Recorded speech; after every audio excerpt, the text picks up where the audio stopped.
Hi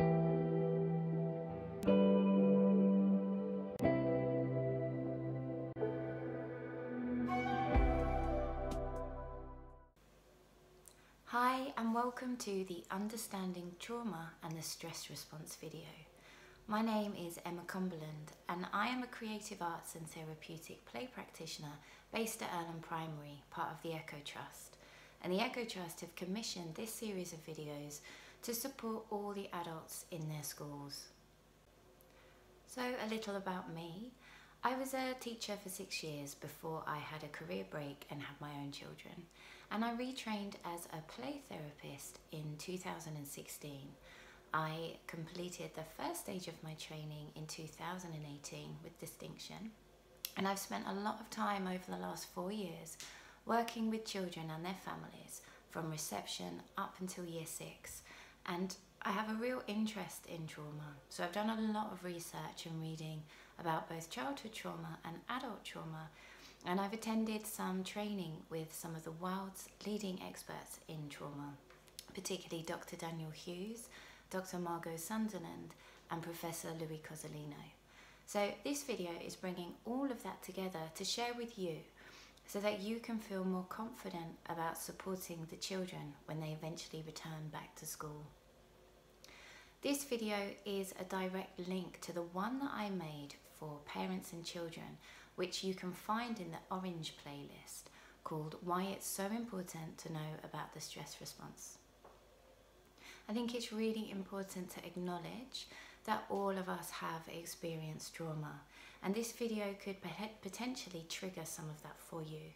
So if that is the case, turn the video off, do some mindfulness breathing, have something to drink, go for a walk, consider writing things down, maybe speak to a trusted friend, and really think about actually processing some of this with a counsellor or a therapist, because it will be so empowering for you.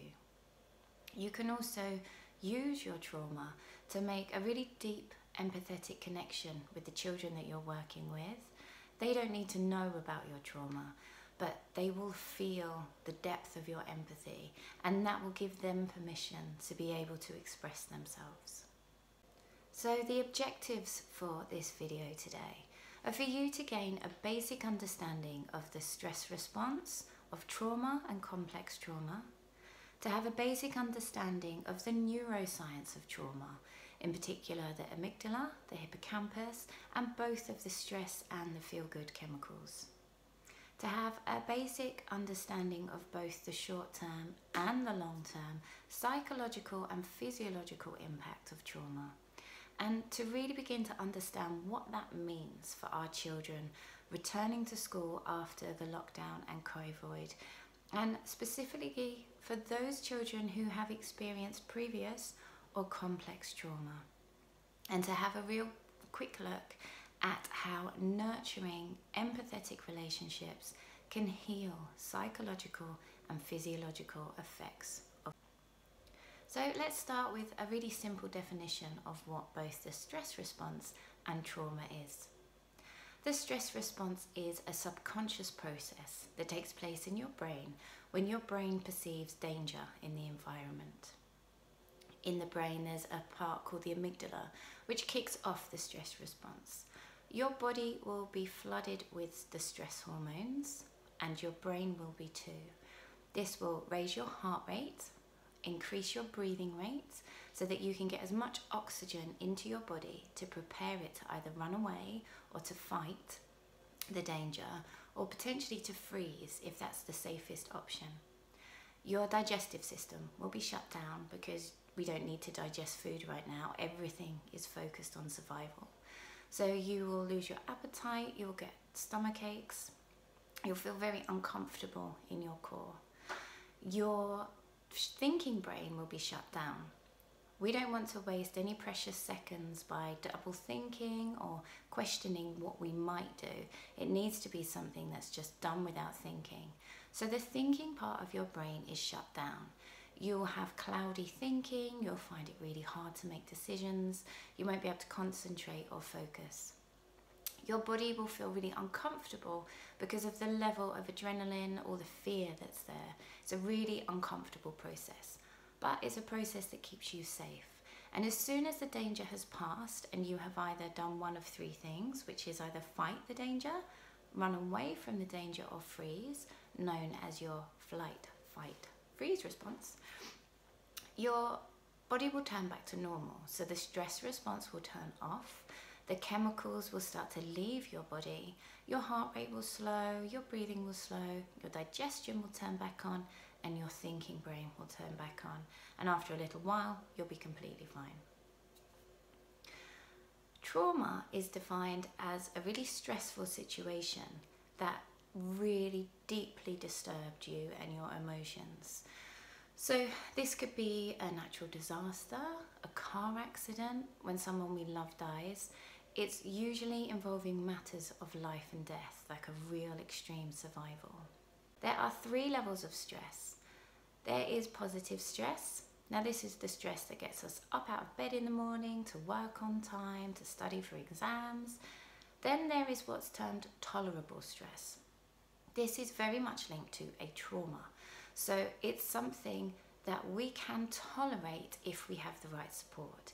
It doesn't diminish the pain or the emotional distress that is aroused by that traumatic event, but it can be tolerated, we can survive it.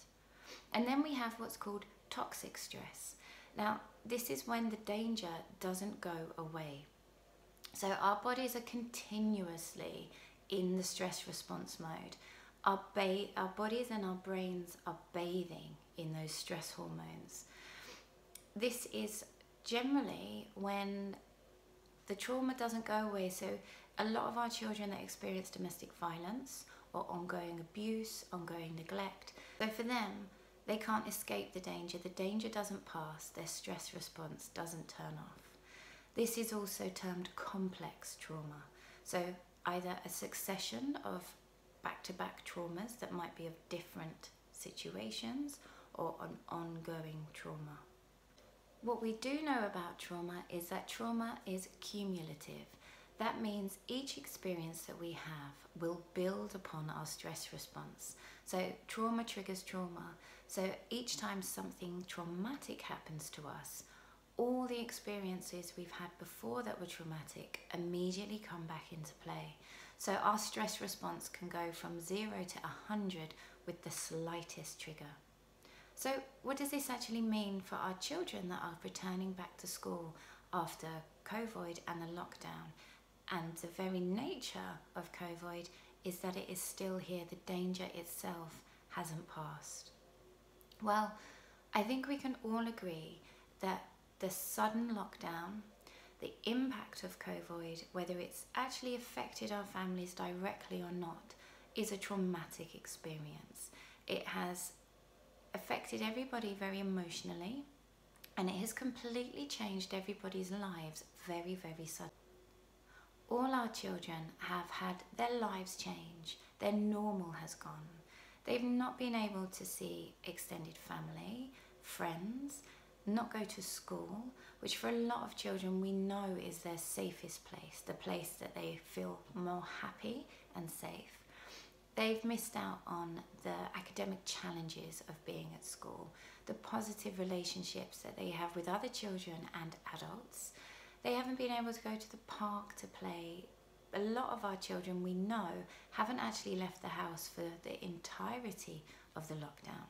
So having access to open spaces and fresh air and seeing the trees has been something they've not been able to have. They've not been able to attend mosque or temple or church. They've not been able to go to any extracurricular activities that they might partake in. So all of a sudden their worlds have become very, very small and very isolated.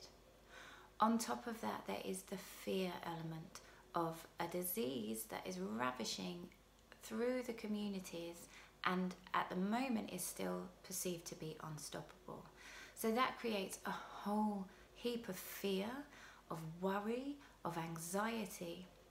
All of our children's stress responses are turned on right now. And on top of that, they're living in a house with other adults whose stress response is turned on. So at best, our children will be in the tolerable stress, the trauma. And if they've got some really safe and loving relationships at home with parents that are buffering all of these negative impacts of the trauma, maybe limiting the amount of media access they have, of being able to help them feel safe, they're going to be returning to school with their anxiety high, with their stress response on, but they'll already have the foundations of healing. And so these children will not require as long-term support in order to get their stress responses back down and to feeling safe. Then we have children who have been directly impacted more. So these children might have parents who are separated and they haven't been able to see one or the other. They might have lost a family member, and that's really impacted their other adults' mental health because everybody is grieving. We have children we know who live in very small, cramped, perhaps inadequate housing. And we also know that there are children that are dealing with challenges of parents with mental health difficulties, of relationships at home that aren't particularly the most secure or the most caring. And then we have children that we know are experiencing or who have experienced complex trauma. So children who have lived in households with domestic violence, where there is ongoing abuse or neglect, where children have had to move and leave the safety of their home to go into a shelter. So we have these children who are going to be completely triggered and will be back in that toxic stress level. So we know that trauma isn't going to go away on its own. So that means that we're going to have a whole cohort of traumatized children of differing places on the spectrum of trauma, I guess you could call it. And we are going to have to really change our approach in order to support them. We're going to have to really gently pave the way for them to start to feel safe and secure.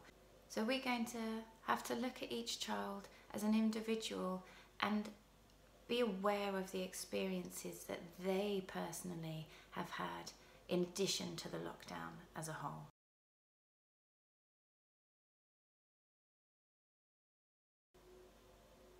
So let's look a little bit more now at actually what happens in our brains during the stress response or during a traumatic event. So our brain is split into three separate areas. We have the brainstem, also known as the reptilian brain, and this is the part of the brain that develops first in the womb, and it's the part of the brain that we share with all reptiles. This is our survival base, so it is responsible for our hearts, our breathing, our lungs, feeling cold, hungry, thirsty. It's our very matter of survival. The next stage of the brain is called the limbic system, or the mammalian brain. This is the brain that we share with all mammals, and it's responsible for our emotions, for our relationships, our non-verbal communication, and our attachment. It's also part of how we feel our fear and where the stress response kicks off. Then we have the third part of our brain called the neocortex. This is the thinking part of our brain, and it's what separates us from animals. So it's here that we can make decisions, we can reason, we can reflect on our behaviour, we can problem solve, and it also contains our speech and auditory processing centres. Our brain is also split into two halves. We have the left hemisphere, we have the right hemisphere. The left hemisphere is more concerned with logic and being literal, and our right side is more concerned with emotions and creativity. So to be able to be balancing well and functioning well, we need to be using both sides of our brain. This is called the whole brain approach. It's really helpful to think of the brainstem and the limbic system, the mammalian brain, as the downstairs parts of our brain. They're the subconscious parts where everything just happens without us even thinking about it. And the top part of our brain, the neocortex, is often referred to as the upstairs part of our brain. It's our conscious brain where we're really aware of everything that we're doing. Dr. Dan Siegel made a fantastic model of this that is really useful to show the children. So it involves using your hand. It's called the hand-brain model. So if we look here, this is our reptilian brain. This is the brain stem. So this is our survival part of the brain. The palm is our limbic system, our mammalian part of the brain. So it's our emotional center. And when we fold our fingers over, this is the neocortex, the thinking part of our brain. For us to be working in a really balanced way, for us to function well, to tolerate stress and the challenges that life brings, we need our thinking brain to be making contact with our emotional brain. Now, when the stress response kicks in, it is called, in his book, flipping the lid. So your lid flips. Your thinking brain is completely cut off from your emotional brain in your brainstem, and we're just running on survival completely here. And that is what is happening when children are in their stress response. Their thinking brain is cut off, so they are going to be coming back to school and they're going to find it really hard to concentrate, really hard to make decisions, to pay attention, to communicate well with their speech, to listen properly, because their lid has flipped. That's a really useful one to show the children, and it's something that makes a lot of visual sense. So when brains do flip their lids, when the stress response is turned on, the limbic system has received a signal that there is danger, and the amygdala has started the stress response. Now, 3 main stress hormones and chemicals get pumped into the brain and the body. There's adrenaline, which goes to our muscles to make sure that we're really strong to fight or run away. We have cortisol, which is the stress hormones that starts a chain of events that turns off the digestive system, raises the heart rate, the breathing, all of the things we've mentioned before. And we also have CRF, which is corticotrophin releasing factor. Now, these are the 3 main stress hormones that make your body feel really uncomfortable, make you feel really fearful, but also what helps you to survive a stressful event. It's a completely normal process, and Dr. Nadine Harris-Burke, who has done a lot of research into childhood trauma, describes this as the way to keep us safe from the bear. But she also asks the question, well, what happens when you live with the bear? A lot of our children will be experiencing COVID and the lockdown as the bear, but they might also be living with other bears.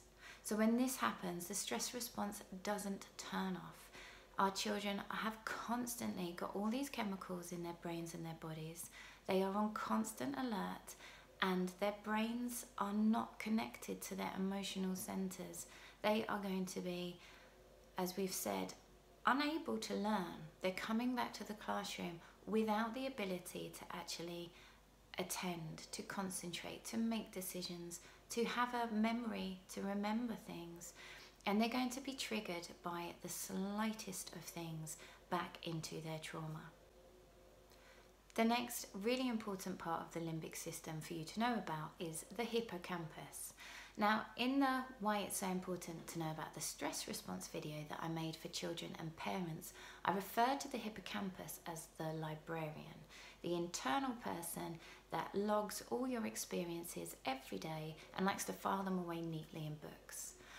The hippocampus stores not only our experiences, but everything that happened in that moment. There's a saying, what fires together, wires together. So what we smelt at the time that a trauma took place, what we could feel, what we could see, these all become fused within a trauma response. So this is something that can become a trigger for us in a later date. So for instance, if somebody was run over by a yellow car whilst they were drinking a can of Coke, until their trauma gets healed, Coke would become a trigger for them. So the smell of it, the sight of it, perhaps seeing a yellow car on the road, it will trigger a traumatic response. What happens in a trauma is that the hippocampus gets so blocked with the emotions and the experiences, it cannot file the experience away neatly. The librarian can't make it into a book and put it on the bookshelves. If you like, it's almost like a jumbled up jigsaw where nothing's fitting correctly. And this is because these are all the subconscious parts and experiences of the trauma. And until we have the words, the story, the working part of our brain start to connect to the emotional part of our brain, that trauma cannot be restored. So for our children who have been very traumatized by COVID and perhaps equally traumatized by the other events that are going on which has compounded that trauma, all of this is stuck in their hippocampus. It's where their memories are made. So it hasn't become a memory. It hasn't become something that has happened. It's something that is happening to them. And they are reliving this trauma, this fear, again and again and again. So for children, this can come up as images or something playing like a film reel in front of their eyes, or their fear or the strong emotions associated with that trauma are overtaking their body, even though they're not in that situation, in that moment of time. So we need to make the unconscious and the implicit memories connected to our conscious and our explicit memories to begin to make them integrate. And when that happens, the librarian can put the book away. So this means that our children are coming back to school with high levels of stress, a lot of them in toxic stress, with a lot of them having fears, emotions, experiences still stuck in their hippocampus. And they are going to be so easily triggered into their trauma again by people around them. So if somebody brushes past them, if somebody challenges them, a shout from across the playground, tone of voice, facial expression, these things can trigger them back into their trauma immediately. We have a lot of fragile children returning to school. We know that toxic stress is really damaging to the brain. It kills the brain cells in the prefrontal cortex, specifically the areas that are responsible for empathy, kindness, cooperation, social thinking, reflection, and problem solving. So thinking back to the children in your class, the children that will go to war over a pencil, the children who immediately react with violence when somebody pushes past them, the children that become incredibly defensive if you were to tell them they have done something wrong or that they have broken a rule, the children that are on the wall every playtime and take 15 minutes of class time coming back in to try to work out the difficulties, the problems, the perhaps hurting people that happened at lunchtime. And equally the children that completely shut down, that are quiet, they're not playing, they don't interact, they're just there in your classroom, existing physically, but they're not actually there. When mice were injected with the stress hormones, with adrenaline, cortisone and CRF, these mice became depressed, they became highly anxious, their heart rates went up, their digestive systems suffered, they had sleep disturbances, they were unable to play, and they exhibited a lot of fight and flight and freeze behaviours. These are our children that are returning to school. They are so focused on their survival right now that all their energy is expanded on that. They're working from what's called a bottom-up model. There's not anything left for them to learn.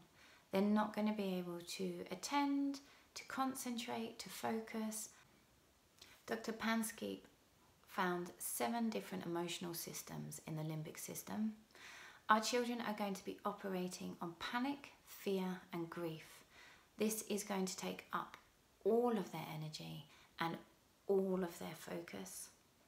They are either going to be hyperreactive or hyporeactive. Now, a hyperreactive child in your class might be the child that comes in and finds it really hard to settle in the classroom. There's a whole whirlwind of chaos around them. They're very disruptive.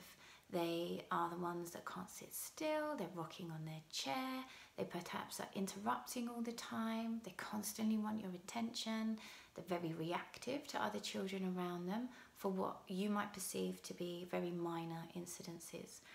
They're the children who are on high alert. They will be so focused on scanning the room for danger, for tiny noise outside the window or a movement that will take their whole attention. These are the children that perhaps in the past are perceived to be troublemakers, to be attention seekers, to be people that like getting into trouble, that are seen to be making drama out of everything. On the opposite end of the scale, we'll have the children that are hypo-reactive. These are the children that have shut down. It was the only way to keep them safe. Running away and fighting wasn't an option. They are often the children that live with the bear. They kind of flatline. They turn off their emotions because to feel them is too much. So these are the children who are going to be very quiet and very withdrawn in your classroom. They will be there and they'll work, but they're not working to their full potential. They're not really absorbing the learning or remembering it. They're the children that you might call upon to answer a question or to engage, and they find it impossible. They're often the children at playtimes that are just on the edge. They might be literally at the side of the playground, just wringing their hands, unable to play, or the children that are with an adult stuck to their side like glue. Either way, whether they're operating from a hyper or a hypo reaction, they are both absolutely consumed with fear and survival, and it doesn't feel safe for them to be in their bodies. They're so easily triggered out of a place of tolerance where actually they're able to function well enough within the classroom. Now, Dr. Dan Siegel referred to this as the window of tolerance, and you can see the hyper and the hypo end, and you can imagine that for these children, their window, their space where they can operate is a lot smaller than children who have had a really buffering relationship at home during the COVID and the lockdown, and children who haven't experienced previous traumas.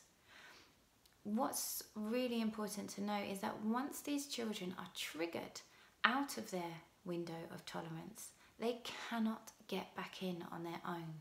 They need an adult to help them begin to regulate and to calm them into a place where they can actually begin to think and begin to reason, to bring them back in. So as a whole school staff, we really have to kind of change the view of our children from a behavioural lens to a trauma lens. We need to change our language, so stop thinking about children as being lazy or just a bit shy or a troublemaker or an attention seeker, when actually they're just attachment seeking. They're desperate to find some security and somebody to help them regulate. We need to stop thinking, what is wrong with you? And actually start thinking, what has happened to you? So we've had a look at the short-term impact of how our children are going to be returning to school and what that might look like in the classroom. But what about when children don't have opportunities to heal? What happens then? Well, we know that the DNA is completely affected by toxic stress. The stress hormones start to erode the protective caps at the end of each DNA strand, which completely changes the way that the DNA is read. And this is why we see trauma passed from generation to generation and really negative patterns just repeating and repeating. We also know that toxic stress creates a huge amount of inflammation in the body and really affects different regulatory systems. This can cause all manner of health difficulties. We know that toxic stress changes the immune system. It wreaks havoc on the immune system. And it can actually mean that children in the future develop all kinds of autoimmune diseases and disorders. Back in 1998, Dr. Folletti and Dr. Ander published a study all about adverse childhood experiences, which were traumatic events that happened in childhood where the children did not receive support from a relationship, a really caring, supportive relationship from an adult. They created this questionnaire with 10 different questions relating to different experiences. They required a huge sample of people to be able to create their study. They contacted all the private patients at a private healthcare centre in San Diego. Over 17,000 people responded to this questionnaire, And the doctors were then able to link it up with different adult diseases and different health risks that happen as adults. Before we have a quick look at some of the results, it's really important to think about two things. Firstly, a lot of you will have experienced these adverse childhood experiences. Just because you have experienced them, this result isn't set in stone. You may have come across some really empathetic, buffering adult relationships, whether that was through teachers, family members, coaches, and friends as you became adults, that actually have helped you heal a lot of these different experiences that you've had. And if you haven't had an opportunity to heal, it's really worth going to a counsellor or a therapist and starting to begin to work through some of this. We can reverse the effects of childhood adversity. It's never too late, and it's not too late for you. The second thing I'd like you to do is not look at this as a bunch of statistics, but take some time now to think about your cohort of children. Think about the children who you know have experienced some of these, and think about the children who are highly reactive or really shy and withdrawn, who you've perhaps never really thought of in this context before, and hold them in your mind as we briefly go through some of the results. These are just some of the findings of the study done by Dr. Follette and Dr. Ander. You can see that in all of the results there is a very, very clear relation between having 0 ACEs and having 4 or more ACEs. It is really sobering, but we have a chance to change this. If we do nothing and the children aren't going to potentially find anybody else in the course of their adolescence to help them through this, then this is what they're facing. But it isn't too late, and we can help them heal. We know the brain is plastic. In the past, it was considered that it was only in the first few years of infanthood, but now we know it's right into adulthood. So we are products of our environment and our relationships, whether that's for the better or the worse. And we do have the opportunity now to help our children heal. And the best way to do that is through really caring, really empathetic relationships where children can be heard and have an opportunity to express themselves. We are social beings. It's how we survive. Our very survival is dependent upon our relationship. And Dr. Porges has done lots of work around the polyvagal system. And that means how we connect with children, how we use our facial expressions, the physicality of our bodies, our body language, our tone of voice. We can either use these to show a power dominance to children by towering over them, by using our what would typically be called a stern teacher face or a stern teacher voice, and to tackle behaviour or to tackle incidences in this manner. Or we can completely change that just by tweaking a few things. This means we can actually change their breathing. We can slow down their heart rate. We can help these chemicals start to disperse, and we can help their digestive systems to turn back on. We can help their thinking brains begin to turn back on, to give them opportunities to think and to make decisions and to reflect and to problem solve. We can turn this all around and make it become a top-down method. So actually, all their energy can be put into learning and socializing, and survival is the least of their worries. That means in terms of the window of tolerance, we can use us to help bring children back into their window. We can make them feel safer. When we show children empathy, when we use mental state talk continuously throughout the day, really casually, so talking about a different array of feelings and emotions and how we are feeling at that moment in time. We're really frustrated because our pencil just broke. You know, just all the time giving them words to put to the feelings that they are so overwhelmed by. There's a term we could say, name it to tame it.